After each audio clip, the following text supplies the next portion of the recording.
અહીં અમારી હાલત ખરાબ છે અને તમે મને હસો છો. જલ્દી કઈ કરો, મારો જીવ જાય છે. લાવો જલ્દી કઈ કરો. અચ્છા સોરી લે પાણી પી લે.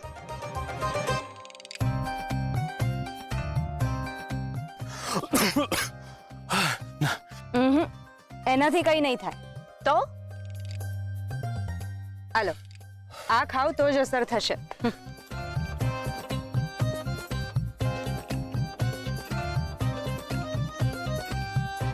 મોઢું હવે મને ફરી નહીં બતાવતી. આ પૈસા પકડને જા અહીંયાથી.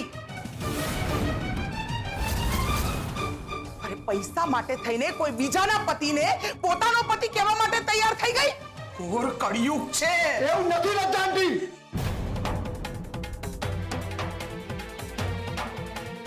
મમ્મી હવે તો પપ્પા પણ આવી ગયા છે અને આવ્યા છે ત્યારથી એકદમ ચૂપ છે. તું એક કામ કર, હવે ચાલ અહીંયાથી. બસ થયું. હવે મારાથી તારું અપમાન નથી જોઈ શકાતું. અને આ તમારા રૂપિયા તમારી પાસે રાખો. ચલ મમ્મી. એક મિનિટ, કોઈ ક્યાંય નહીં જાય. લજ્જા ભાભી, આ પણ એક સ્ત્રી છે, એમની સાથે સાવ આવું ના કરો. મીરા, હજી તને ભરોસો નથી? અરે ઘરમાં આવી પરિસ્થિતિ હોય ને તો બધા એક થઈ જતા હોય છે, પણ અહીંયા તો બધા ચૂપ થઈ ગયા છે. સત્યને સામે આવવા દે મમ્મી. ચિરાગ, હજી પણ તને તારા પપ્પા પર શંકા છે?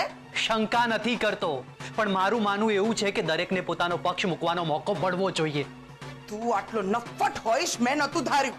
બસ કરો લજ્જા આંટી. ચિરાગભાઈ માટે આ શબ્દ ના વાપરો. બોલી લીધું બધાએ. હવે પોખરાજનો વારો છે બોલવાનો. પોખરાજ, મારે સત્ય તારી પાસેથી સાંભળવું છે. બોલ, આની સાથે તારો શું સંબંધ છે? સત્ય બોલ પોખરાજ, બોલ સત્ય. કઈ નહીં.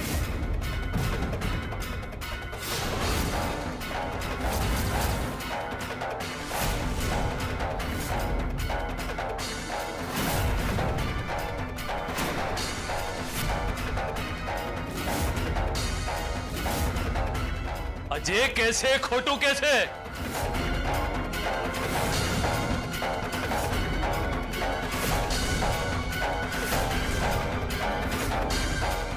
હા હા હા, અજય કેસે ખોટું કે છે?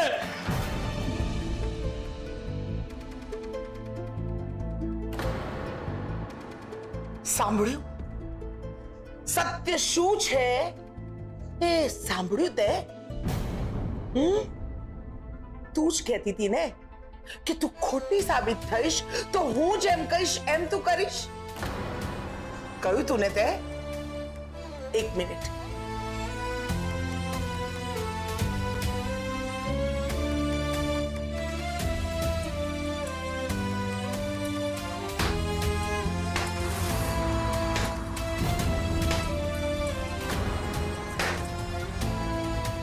તો પકડ ચપ્પલ અને મૂક તારા માથા પર. મમ્મી આ તું શું કરી રહી છે? હા લજ્જા વહુ, તમે જે ઈચ્છતા હતા એ થઈ ગયું ને, તો હવે અમને જવા દો. ના મોટી બા, ના.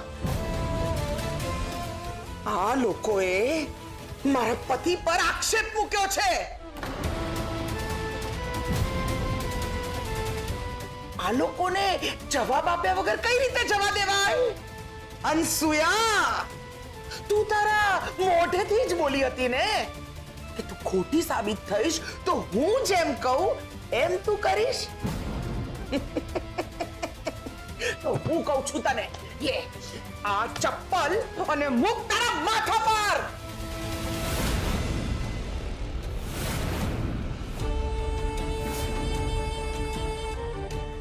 મમ્મી એવું નહીં કરે. પપ્પા ખોટું બોલી રહ્યા છે, અને એ કેમ ખોટું બોલી રહ્યા છે મને નથી ખબર, પણ એ સાવ ખોટા છે ને મારી મમ્મી સાચી. હજી પણ આટલો વિશ્વાસ છે?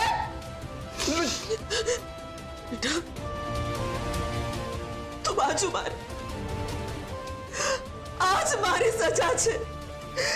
બેટા તારા પપ્પા ખોટું નથી બોલ્યા પણ મારો પતિ ખોટું બોલ્યો છે. મેં જેના પર વિશ્વાસ કર્યો એની સજા છે આ.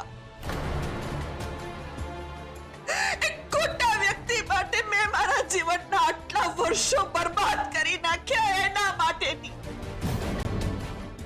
પાક લણવાનો છે. આ ખેતર ઉપર મારો હક છે. આ ખેતર મારી પાસે ગીરવે છે એટલે આની પર મારો હક છે. તમને કોઈ વહેમ થયો લાગે છે કે આ ખેતર અને આ પાક ઉપર તમારો હક છે. આ રૂપની જમીન છે અને આ પાક ઉપર પણ માત્ર એનો જ હક છે.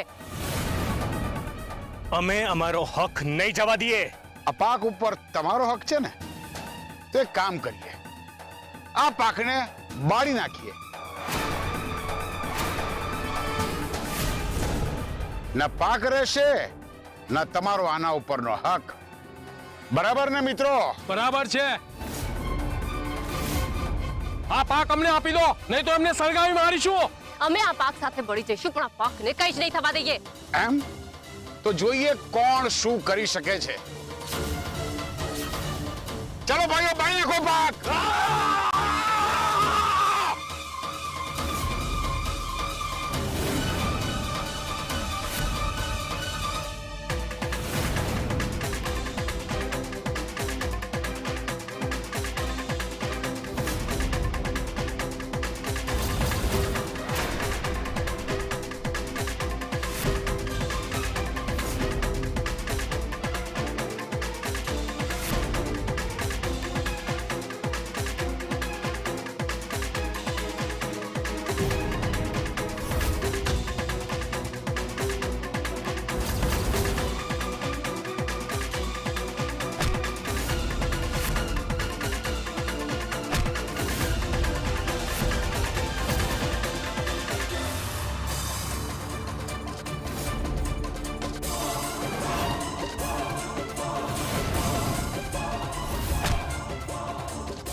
આ વખતે પાક લઈ લેશો પણ આગળ નહીં. અહીંયા હું જેમ કહીશ એમ જ થશે. અહીંયા મારું રાજ ચાલે છે. છોડીશ નહીં તમને લોકોને. ધનિત,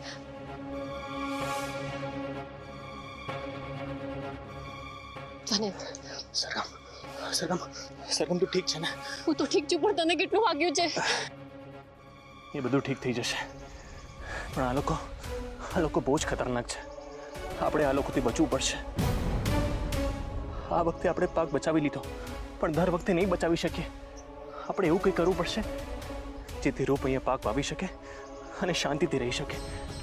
પણ આપણે એવું તો શું કરીશું? ચાલ આપણે વાત કરીએ. કોની સાથે શું વાત કરીએ? શાહુકાર સાથે. અને જાણીએ કે એક્ઝેક્ટલી ઈચ્છે છે શું. આ બધાનું સોલ્યુશન તો લાવવું પડશે ને. સરગમ, તું શ્યોર છે ને? એની સાથે વાત કરીને બધું ઠીક થઈ જશે, તું શ્યોર છે ને? શ્યોર તો નથી, પણ આપણે કંઈક તો પ્રયત્ન કરવો પડશે. અને આ રીત નહીં તો બીજી રીત પણ અપનાવતા આવડે છે. ચાલ. ચાલ